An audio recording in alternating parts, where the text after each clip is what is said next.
BD Law, o podcast sobre desenvolvimento de negócios no mercado jurídico. Este podcast conta com o apoio da CRWA, uma agência digital especialista em web design, e-commerce, websites e marketing digital. CRWA, há 14 anos entregando performance e resultados de comunicação. TKRA Contabilidade, a contabilidade certa para o crescimento da sua empresa. Já ouviu falar em Legal Design? Não? Procura por Bits Legal Design, criando documentos que qualquer pessoa entende. As faculdades de Direito, em geral, têm focado majoritariamente na formação técnica dos estudantes, privilegiando o conhecimento doutrinário e teórico em detrimento de habilidades práticas e comportamentais. Embora disciplinas essenciais como Direito Civil, Penal e Constitucional sejam fundamentais, muitas vezes os cursos deixam lacunas na preparação dos alunos para o mercado de trabalho. Áreas como negociação, desenvolvimento de negócio, habilidade de comunicação e gestão de escritórios ou projetos jurídicos são pouco abordadas, o que pode resultar em uma transição mais desafiadora para a vida profissional. Esse cenário tem levado estudantes a buscarem cursos complementares, como MBAs e especializações, para adquirirem competências que os capacitem para enfrentar melhor as exigências do mercado jurídico. Este é o tema do BD Law, o podcast sobre desenvolvimento de negócios no mercado jurídico. Sejam muito bem-vindas e bem-vindos, eu sou seu host, Gabriel Bidini, especialista em desenvolvimento de negócios no mercado jurídico, e estamos aqui com Luciana Abreu, consultora, professora e gerente de relacionamentos na Escola Paulista de Direito, e também mestra em Direito. Após exercer uma carreira como advogada e professora de Direito por mais de 20 anos, ela se envolveu na área de gestão comercial e marketing, na qual teve a oportunidade de unir ambas as experiências. Luciana, seja muito bem-vinda e obrigado por ter topado o convite. Gabriel, eu que te agradeço e reforço aqui parabéns pela sua iniciativa. Eu acho que conteúdo na área jurídica nunca é demais. Você está de parabéns com todos os temas, com todas as entrevistas que você vem desenvolvendo aí.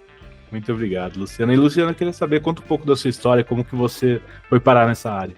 Então, minha história é longa, uma trajetória bem complexa, digamos assim, mas enfim, que me trouxe muita experiência bacana.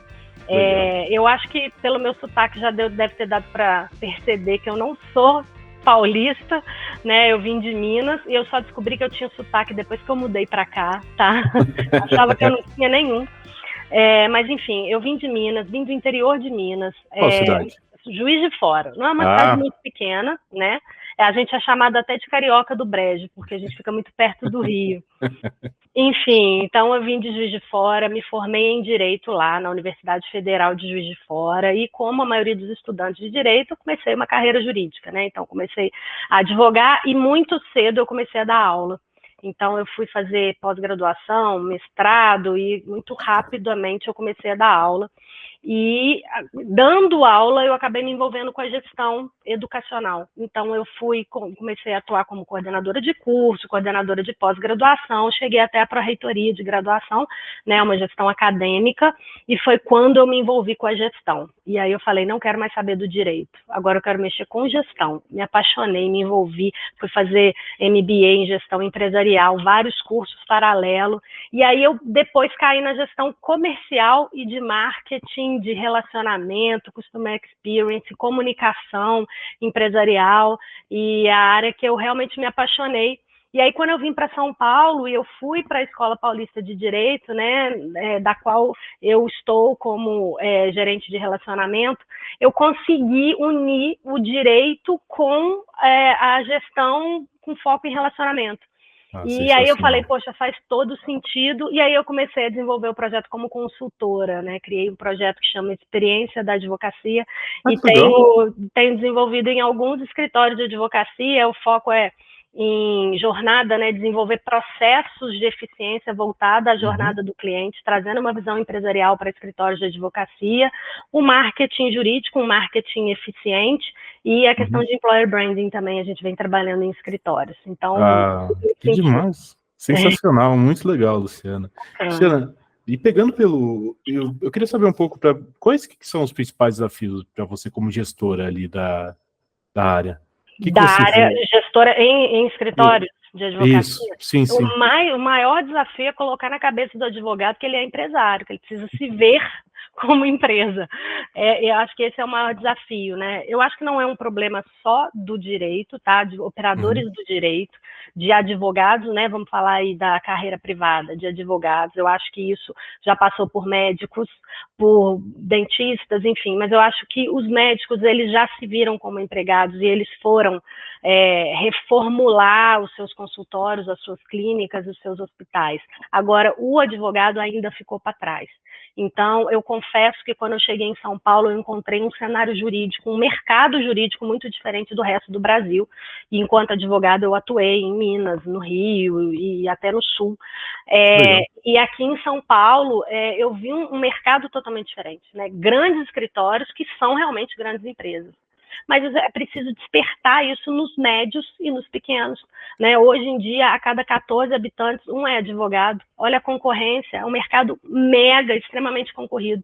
Então, se você não se vir como empresário e que você necessita de tratar o cliente como cliente, você precisa melhorar, esquecer o seu juridiquês, melhorar a sua comunicação, enfim, isso você não vai evoluir, não vai competir, né? Então, eu acho que o mais difícil é colocar isso na cabeça de advogados aí, principalmente os mais tradicionais. Sensacional, faz total sentido o que você está falando, Luciana. E também eu fiquei curioso também, como que é o seu papel hoje de gerente de relacionamento lá na Escola Paulista do Direito? Desculpa. Isso, então, lá eu já desenvolvo um trabalho que eu desenvolvia antes na área de educação, né? Então, eu peguei um setor que ele era só comercial, então ele era voltado só para captação de alunos, né? Só a fase ali de captar, fazer matrícula, enfim. E aí eu recebi a missão de desenvolver um relacionamento.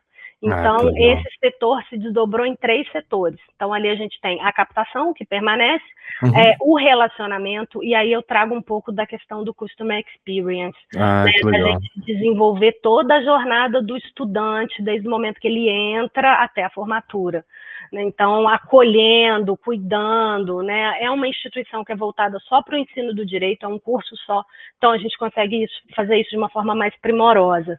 Então, a parte de relacionamento é essa, e a parte de empregabilidade, né? A gente precisa colocar esse estudante no mercado de trabalho o mais rápido possível. Então, a gente desenvolveu um núcleo de empregabilidade em que a gente busca convênios, e aí é muito uma questão de comercial B2B, né, de relacionamento mesmo, que eu vou buscar esses escritórios conveniados ou instituições, e a gente faz essa parceria, e quando eles têm vagas, eles mandam para a gente anuncia para o nosso estudante, e aí a gente faz como se fosse uma triagem prévia. A gente conversa com os nossos estudantes, vê se eles têm aderência àquele perfil que o escritório está pedindo, e aí a gente indica para o escritório. Claro que o escritório tem autonomia total para contratar ou não contratar, mas a gente acaba ajudando na fase de triagem, e a gente acaba ajudando o nosso aluno a chegar no mercado de trabalho o mais rápido possível. Então, esse é o papel que eu desenvolvo, eu gerencio esses 3 setores lá dentro. Nossa, que bacana, Luciana. E é legal porque você tem a visão de fora, né, com a consultoria, e de dentro, sendo gerente.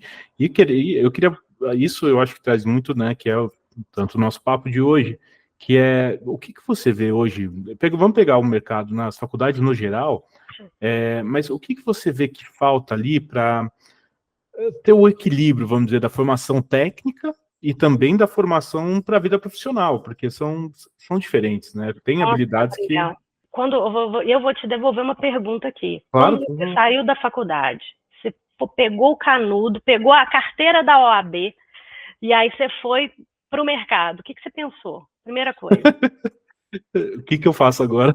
Eu não sei nada, né? Eu não sei nada, eu tô ferrado, eu não sei nada de direito. E aí eu estava dando uma palestra não, eu estava participando de uma entrega de carteiras na OAB aqui em São Paulo, e aí eu estava falando justamente para esses estudantes, falei, gente, vocês estão agora desesperados, falando, eu não sei o que eu vou fazer, mas quando você para olhar para trás, né, e ver o primeiro dia que você pisou na faculdade, olha quanta coisa você aprendeu. Não, olha como você evoluiu. E a questão é essa, você evolui a cada dia. Agora, a faculdade, ela pode se preparar, se organizar para dar um suporte melhor para colocar esse estudante no mercado de trabalho? Com certeza, e precisa mudar. Né? Quando eu pego, por exemplo, eu me formei há muitos anos atrás, né? Lá em Minas Gerais. A minha faculdade, na época, ela estava sendo eleita por 5 anos seguidos a melhor faculdade do Brasil, né? Superando o USP. mas ela era muito acadêmica, né? Ela tinha um perfil muito teórico, muito acadêmico, tanto que eu saí de lá para fazer mestrado, né? Eu me dediquei à carreira acadêmica inicialmente. E hoje, eu acho que a gente tem que pensar em instituição de ensino que, quando a gente fala em direito principalmente, a gente tem estudantes muito interessados, não só na carreira privada, não só em ser advogado, mas eu acho que a maioria ainda na carreira pública, em fazer o concurso público, né? E aí eu acho que a faculdade ela tem que preparar em todos esses sentidos. Então, para o mercado de trabalho, pensando em carreira privada, tem que incluir, acho que deveria ser obrigatório no currículo, né? Desenvolver disciplinas de soft skills. A gente não pode falar só em hard skills, né? Só no conteúdo jurídico, mas a gente tem que preparar para o mercado de trabalho. E essas disciplinas, muitas delas também servem até para a carreira pública, né? Porque imagina, e aí eu vou te contar um caso do meu irmão. Meu irmão é juiz, e meu irmão é juiz em Minas, e eu lembro quando ele passou no concurso, e ele chegou naquela vara única no interior de Minas, e aí ele tinha que julgar tudo, né? Porque concentrava crime, civil, família, previdenciário, enfim, tudo. E não tem ninguém para ajudar ele. Né? E o que eu vou fazer? Né? E, então, se você pensa naquela disciplina de soft skills lá atrás, que, não quero ser advogado, não me importa isso. Claro que importa. A questão do autoconhecimento, né? A questão da comunicação, a liderança, isso é importante tanto para a carreira pública quanto privada. Então, eu acho que os currículos das faculdades já estão mudando, né? Ainda tem currículos muito tradicionais, mas já estão mudando, e esse desenvolvimento de soft skills é fundamental para preparar o ser humano, né? Para qualquer mercado. Não, sensacional, que legal. Isso que eu lembro quando eu estava na faculdade, pelo menos, né? Eu tive aula de empreendedorismo, mas tinha acabado de ser implementado, estava muito ainda no começo. Então, não era um professor que sabia do mercado jurídico claramente, assim, tipo, e parece que caiu até de paraquedas ali na matéria. Foi uma pena. Mas eu vi que faltava isso, porque a gente aprendia tanta coisa, mas aí eu estava conversando outro dia numa empresa. E daí o pessoal falou, não, porque advogado sabe falar. Eu falei, como assim? Então, eu não sei de onde que você viu isso. Porque a maioria, assim, obviamente tem excelentes oradores, tem muita gente que sai muito bem, mas não a maioria. E porque a gente não teve aula, não tem aula de oratória nas faculdades, não tinha uma aula de saber, putz, como que é o dia a dia ali, como que é isso se eu quiser ter o meu próprio negócio, meu próprio escritório, como que eu faço? Não tem. Não, exatamente. Então, eu senti muito isso, falta disso. Não sei se você também sentiu na sua época. Sim, na minha época tem muito mais tempo. Na minha época não tinha nada disso mesmo. E outra, né? Ainda estamos falando de um cenário, como eu disse antes, né? Quando você me perguntou dos principais desafios da minha consultoria. Ainda estamos vivendo um cenário que a maioria dos advogados não acham que precisam desenvolver saber gestão e desenvolver de forma técnica empresarial um escritório de advocacia, né? E aí eu acho que quando a gente pega tanto as duas carreiras, né? Voltando um pouquinho aí, quando a gente pega as duas carreiras, tem muitos pontos que são fundamentais para as duas, e aí você tocou num ponto muito importante, que é a questão da comunicação. Outra área que eu estudo, e aí eu dou aula, né, de plain language, law design, eu tenho um curso de extensão voltado para essa área, é a questão da comunicação. E o que mais me pegou, Gabriel, quando eu foquei, né, nesse estudo, né, do desenvolvimento da plain language principalmente, foi quando eu pensei no pediatra da minha filha. Né, ele virou, primeiro que ele não usa termos técnicos, né? Imagina o médico, você vai, leva o seu exame, ele, que isso, você não entende nada do que ele falou, você engole aquilo, confia naquilo e segue. E com o advogado é a mesma coisa, né? Porque os clientes não sabem nada do que você sabe. E aí, se você continua usando o seu juridiquês, como é que você estabelece essa relação de confiança com o seu cliente, ao ponto dele confiar tanto em você e te indicar para outras pessoas? Né? E aí, como dizia o pediatra da minha filha, o melhor profissional talvez não é aquele mais técnico, mas é aquele que vai te dar atenção, é aquele que vai falar com você, é aquele que vai te ligar para saber como você está.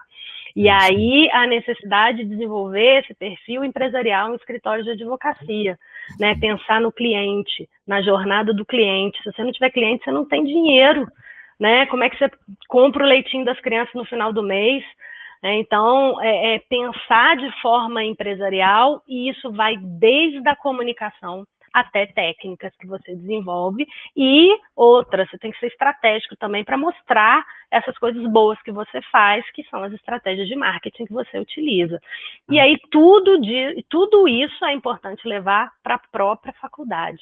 Se o estudante soubesse isso desde o início, com certeza, eu acho que ele ganha muitos anos aí da vida que eu, por exemplo, não perdi, né?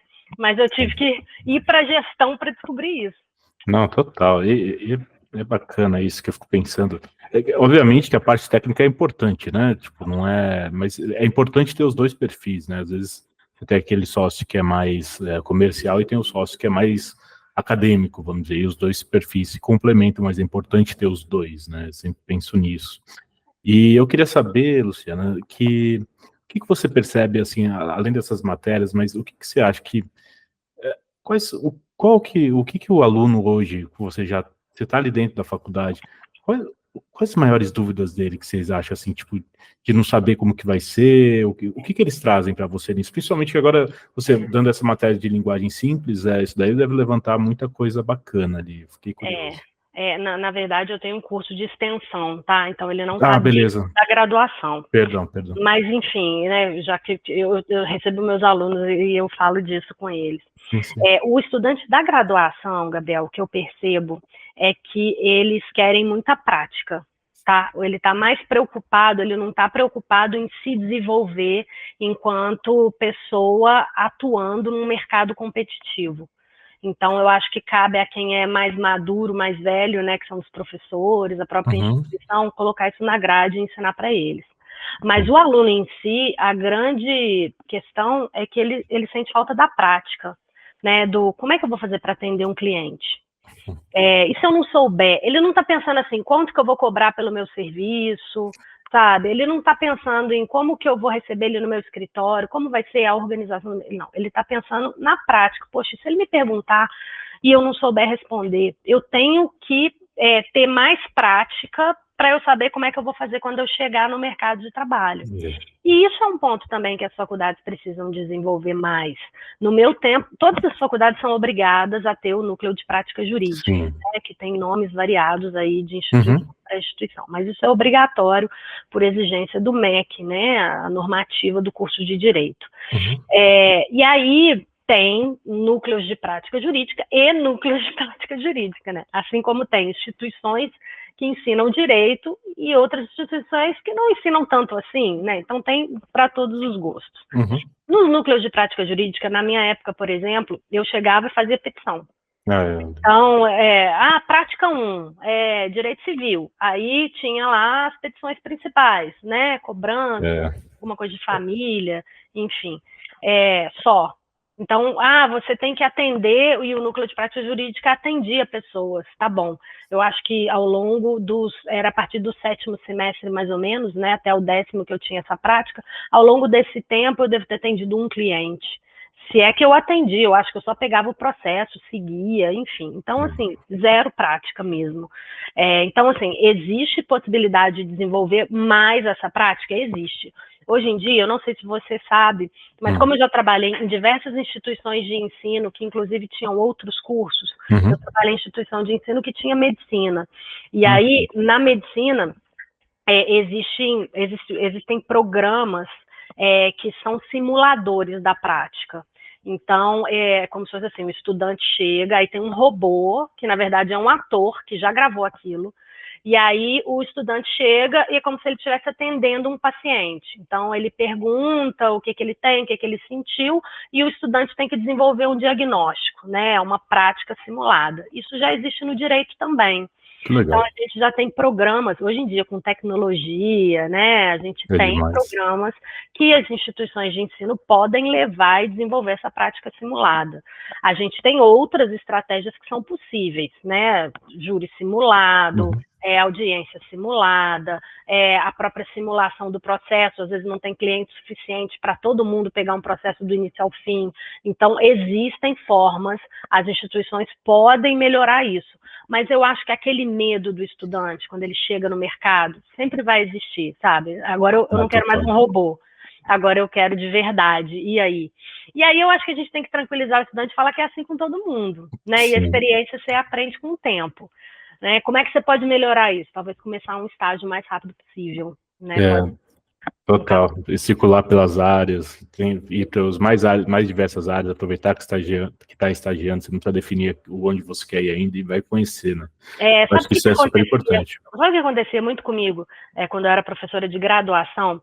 Eu pensava muito nos meus estudantes, eles não conheciam todas as áreas, claro, mas tem um concurso que poucos conhecem, que é o concurso para a área de cartórios, né? Nossa. Que é interessantíssimo. Sim, e eu falava, gente, vocês querem ficar milionário? Trabalham sim, para ter cartório, no caso. Né? Faz o concurso pro cartório, vai. E eles não conheciam. E aí a prova para cartório é uma prova extremamente densa, que você tem uma prova, em algum momento ali, uma fase, que é uma prova prática. Só que se você não conhece nada de cartório, nunca foi no cartório, como é que você vai saber fazer? Você vai até fazer, né? Aprender ali na teoria, vai fazer cursinho, mas a prática é diferente. Eu falava, gente, por que vocês não buscam? Se vocês têm interesse, buscam estágio em cartórios. Vocês vão aprender a ver como é que é uma escritura, uma procuração, né? Então, eu acho que nada melhor do que a prática. Aprender fazendo, né? Aí, como é que eu faço isso? Vai lá, pesquisa na hora, resolve, fiz, olha que legal. Acho que você aprende muito mais do que naquele modelo antigo do cuspigis, né? Que era o professor só escrevendo e falando. Não, total, concordo 100%. E é legal que você traz um ponto, Luciana. Eu queria saber qual a sua visão disso. Como que a gente faz para estimular os alunos a pensarem mais em empreender? Porque eu acho que a gente tem muitos bons... Eu não estou criticando... Cada um segue o seu caminho, mas eu acho que tem muita gente também que tem um perfil mais empreendedor. Como que a gente pode fazer isso para estimular? Você tem alguma ideia? Só curiosidade mesmo, porque você como professora, às vezes tem alguma...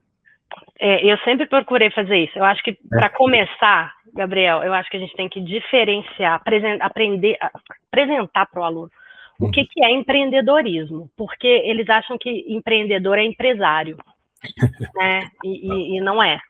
Então, a gente fala, você pode ser um juiz empreendedor, você pode ser um promotor empreendedor, você pode ser um advogado empreendedor, né? E o que é ser empreendedor? Acho que é começando por aí, né? Então, quando a gente mostra o cenário, um ponto que é unânime, é a tal da storytelling, né? Quando você conta o caso e às vezes se você puder trazer o caso, né? Que são cases de sucesso, em todas as áreas a gente tem, eu acho que é uma forma de impressionar. Então, o aluno ver que é possível, que é real, né? Então, e mostrar para ele, olha, juiz tem um monte, promotor tem um monte, advogado tem um monte, mas sempre tem os brilhantes. E esses brilhantes, com certeza, são empreendedores. E outra coisa que eu acho também que é fundamental é mostrar que é possível, sabe? Porque os estudantes, eles olham, poxa, o advogado maravilhoso, saiu na Forbes, milionário, né? Nunca vou ser como ele, né? Por que não? Só depende de você, né? Claro que o cara trabalhou muito, perdeu muita noite, estudou muito, mas se você quiser, você pode. Então, eu acho que é estimular isso, que tudo é possível. E eu acho que o pontapé inicial do empreendedorismo é o autoconhecimento. Então, é ele se conhecer, saber o que ele quer, para onde ele vai, o que ele gosta, e mostrar que tudo é possível. Se ele confiar nele, né, e aí a autoconfiança, tudo é possível. Então, de que formas? Eu acho que é mostrando casos, né, trazendo pessoas. Eu acho que isso torna a coisa muito mais real e muito mais palpável.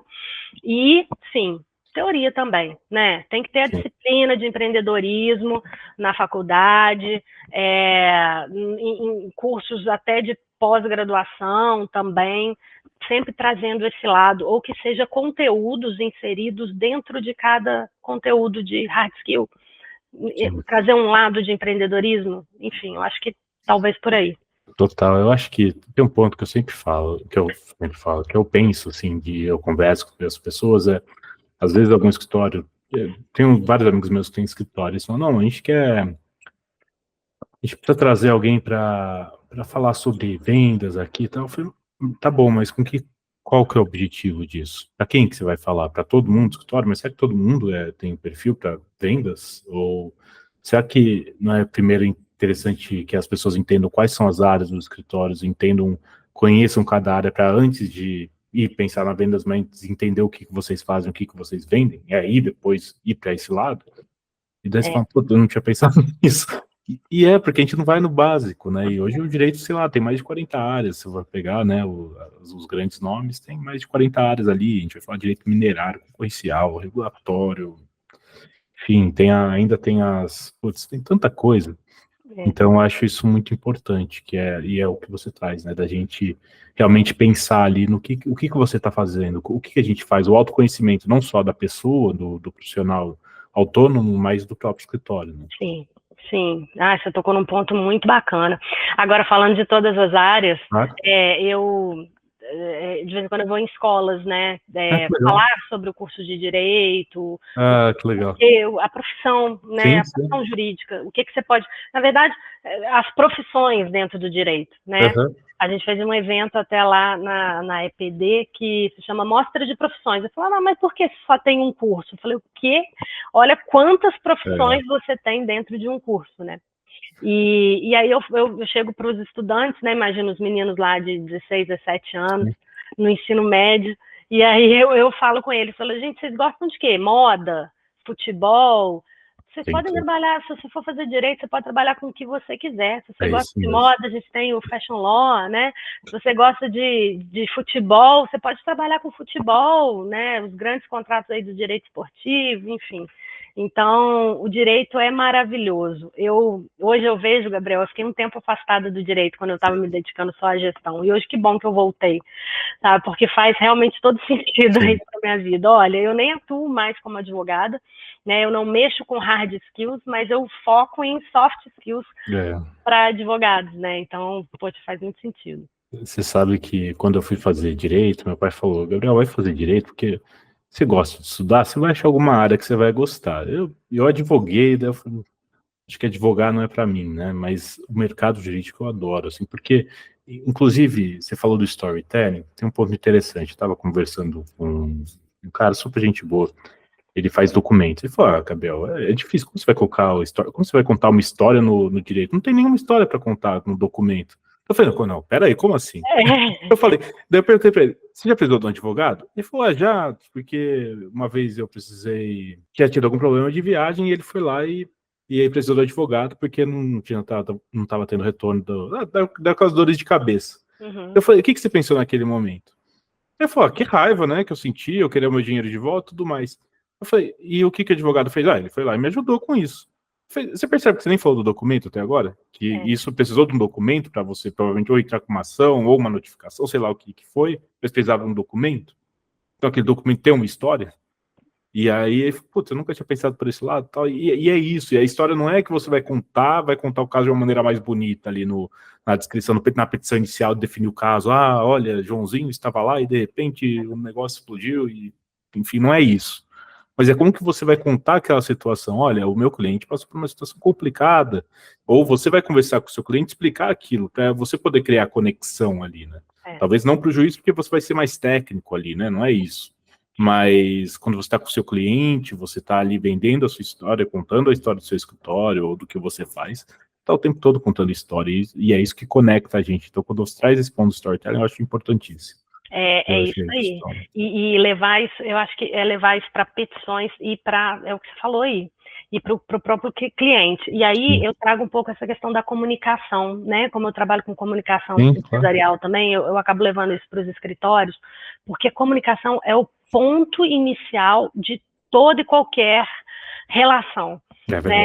Pode ver, um relacionamento que dá errado, pode saber que teve problema de comunicação, né, um problema que você tem com o cliente, pode saber que a maioria dos casos é problema de comunicação, né? E aí, quando você consegue transformar essa comunicação da forma mais simples, clara possível, isso é a melhor coisa que você pode fazer, não só com o seu, quer dizer, não só com o judiciário, né? O pessoal usa aí a plain language, tem aí as cartilhas dos tribunais para linguagem simples. Então, o advogado, ele pensa muito nisso em relação à comunicação com o judiciário, tanto a plain language quanto o law design. Agora, quando você leva isso para o seu cliente, poxa, cara, você já vai ter uma linha muito reta, muito direta estabelecida com ele, muito clara, a sua relação de confiança fica muito mais firme e o maior, apesar dos grandes, gigantescos escritórios que a gente tem aí, o que não muda é que a maioria dos clientes, e eu sei que você trabalha num grande escritório, e aí você pode contatar o pessoal da gestão, que você vai saber que eles vão falar. A maioria dos clientes vem por indicação. E a indicação vem da confiança que você estabelece com o seu cliente. E a melhor forma de estabelecer confiança com o seu cliente está na comunicação. Então, isso que você falou aí faz total sentido, né? E o storytelling vai te ajudar muito, né? Falando de comunicação com o judiciário, né? Eu trago muito quando eu era professora e eu tinha pilhas de prova para corrigir. E aí eu falava, gente, por favor, façam uma letra bonita, tenham um capricho, porque imagina se você é a 59ª prova que eu estou corrigindo e a sua letra é horrorosa, eu não vou corrigir de bom humor. E é isso para o judiciário, imagina a quantidade de processos que você tem. Se você faz textos gigantescos, né, ele não vai ler com bons olhos, se é que ele vai ler, né? A gente sabe disso, né, Gabriel? Então, se a gente desenha, se a gente coloca ícones, se a gente deixa de uma clareza, né, de uma objetividade e com zelo, né, e talvez até com desenhos, fica muito mais fácil dele ler com bom humor. Sim, sensacional. E é muito legal isso que você traz, Luciana. E quando a gente está ali, por exemplo, às vezes em algum caso tem alguma parte técnica ali, de qualquer área que for, seja de repente de falar do mau funcionamento de uma máquina específica sobre, sei lá, qualquer setor. Como que você vai explicar aquele funcionamento? Você vai colocar tecnicamente ou você vai contar de uma maneira simples para que quem está lendo entenda o que está falando? Eu acho que aí entra a linguagem simples e também o legal design, né? Exatamente. Então, acho que é muito legal. Isso era uma matéria que eu queria que tivesse tido na faculdade. Eu acabei fazendo depois, pelo pessoal da Bits, que inclusive apoia aqui o podcast, e para mim valeu muito a pena. Eu acho muito legal essas iniciativas. Luciana, queria saber, na sua opinião, qual o papel dos professores do direito para preparar os alunos para o mercado e que entendam as exigências do que está acontecendo hoje no mercado jurídico. Como que o professor pode ajudar nisso? Porque eu lembro, pelo menos na minha época da faculdade, as matérias eram muito legais, mas só que não falava nada do mercado, assim, de como que ia ser o meu dia a dia. Não, porque é o direito e tal. Então eu queria saber, eram poucos professores que falavam sobre isso. E nem todas as matérias eram tão legais assim, né, Gabriel? Isso. Nossa, com menos tem umas matérias. Nossa, pelo amor de Deus. Não sei nem como eu passei algum. Pois é, exatamente. Todos nós. Bom, então, acho que quando a gente pensa em grandes cabeças do direito, né, e em grandes professores do direito, e até em grandes advogados, a maioria das pessoas fecha os olhos e imagina um senhor de cabelo branco e terno, né, extremamente tradicional. Né? Então, eu acho que essa figura ainda é muito presente na academia jurídica, né, nos cursos de direito. Alguns abriram a cabeça e trouxeram novidades. Né, outros não, e outros se apoiam nisso ainda, e a gente tem muitos escritórios de advocacia aí, né, muitos profissionais que ainda são muito tradicionais. Eu lembro na minha época, por exemplo, que se você fosse fazer direito, você não podia ter tatuagem. Então, e aí eu lembro que surgiu um promotor em Minas, ele era todo tatuado, e eu falava, ele é funcionário público. Então, assim, essa figura do professor do direito ainda existe. A gente tem, por exemplo, na EPD, né, na Escola Paulista de Direito, um professor, que é o professor Filomeno, que ele é um dos autores do Código de Defesa do Consumidor. Né? Então, ele traz toda essa tradição. Mas a gente tem inovação também, né? A gente tem, na grade curricular, por exemplo, a gente tem muito de digital, a gente tem muito de inteligência artificial, a gente tem soft skills. Então, eu tenho certeza que o curso de Direito ele é tradicional, né? Ele tem ele é robusto, né? Ele tem esse vermelho com dourado nele, né? Ele tem esse visual, e a gente precisa mesclar com um novo que traz toda essa visão de mercado. Então, como trazer o empreendedorismo aí para o curso de Direito? Eu acho que está na própria disciplina e nessa mescla, né, entre o tradicional e entre o inovador, o digital, né, o tecnológico. Não dá para fugir mais disso também, né? Eu vejo que tem muita gente que acha que inteligência artificial, por exemplo, não tem nada a ver com direito. Nossa, tem tudo a ver, né? Hoje a gente tem, por exemplo, pessoas que vão se formar em direito e vão ser engenheiros de prompt, né? Focado em inteligência artificial do direito, né? Hoje, por exemplo, você está falando com uma profissional que não atua diretamente no direito, está paralela a ele no marketing, até na questão do atendimento ao cliente, mas a minha base em direito me traz uma outra visão, né? Então, enfim, a gente tem que inovar, a gente tem que trazer isso para dentro da sala de aula, sim. Sensacional. E é isso aí, Luciana. E, Luciana, eu gostaria de agradecer a sua presença aqui no BD em Law e por ter compartilhado a sua experiência com a gente, que foi muito bacana. Eu queria saber se você tem algum contato para deixar o pessoal que quiser falar com você. Fica à vontade, que o espaço é seu. Obrigada, Gabriel. Olha, foi um prazer. Eu adoro falar disso. Eu acho que eu ficaria aqui um tempão a gente conversando, né? Você uniu tudo que eu gosto, que é gestão de direito e educação, né? Então, eu fico muito, muito feliz. Muito obrigada mesmo pelo convite, tá? Bom, eu tenho as minhas redes sociais, eu estou no Instagram, eu confesso que eu atuo pouco no Instagram, a rede que eu mais movimento é o LinkedIn, né? Então, a Luciana Abreu, lá no LinkedIn.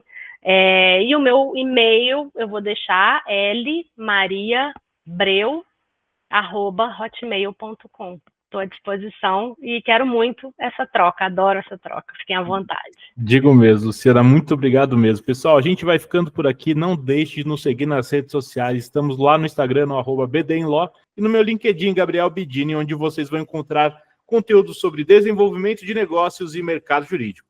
Este é o BD em Law, podcast sobre desenvolvimento de negócios no mercado jurídico. Nos vemos no próximo episódio e até lá. BD em Law, o podcast sobre desenvolvimento de negócios no mercado jurídico. Este podcast conta com o apoio da CRWA, uma agência digital especialista em web design, e-commerce, websites e marketing digital. CRWA, há 14 anos entregando performance e resultados de comunicação. TKRA Contabilidade, a contabilidade certa para o crescimento da sua empresa. Já ouviu falar em Legal Design? Não? Procura por Bits Legal Design, criando documentos que qualquer pessoa entende.